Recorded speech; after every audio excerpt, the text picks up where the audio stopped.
السلام علیکم ورحمۃ اللہ وبرکاتہ۔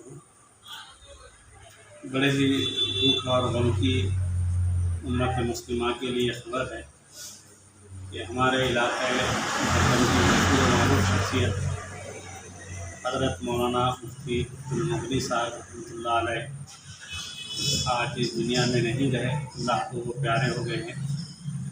اسی ضمن میں آج مدرسہ عربیہ تجوید القرآن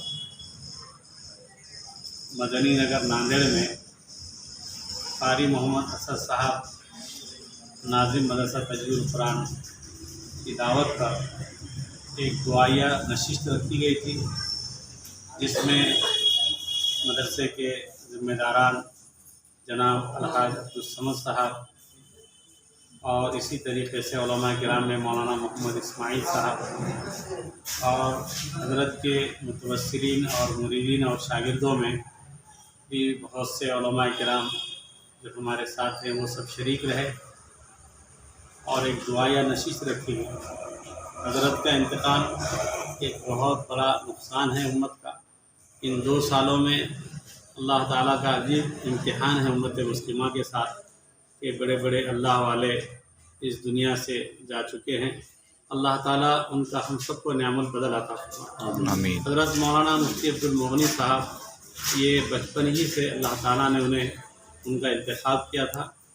ان کی ابتدائی تعلیم حضرت ہردوئی رحمۃ اللہ علیہ کی ادارے میں ہوئی، ان کی تربیت میں آپ رہے، پھر مظاہر علوم سے آپ کی فراغت ہوئی۔ حضرت مولانا باندہ میں صدیق احمد صاحب باندہ رحمۃ اللہ علیہ، وہاں پر بھی آپ کی جو ہے تعلیم اور تربیت حاصل کی، اور فراغت کے بعد مستقل پورے دکن میں بہت بڑے کام کیا۔ آپ گریٹر حیدرآباد جمعیت علماء کے صدر بھی تھے، تحفظ ختم نبوت کے بھی آپ ذمہ دار تھے۔ مجلس علمیہ جو تلنگانہ اور آندھرا پردیش کی قدیم تنظیم ہے، جماعت ہے، آپ اس کے رکن اساسی تھے، اور بہت سے مدرسوں کے آپ سرپرست تھے۔ ہمارا اور قاری محمد اسد صاحب کا بھی حضرت سے بہت خاص تعلق تھا، اور آپ کے برادر محترم حضرت مولانا محمد عبدالقوی صاحب دامت برکاتہم سے بھی ہمارا بہت پرانا تعلق ہے۔ تو اسی ضمن میں ہمارا جانا آنا ہوتا تھا رابطہ مدارس کے سلسلے میں۔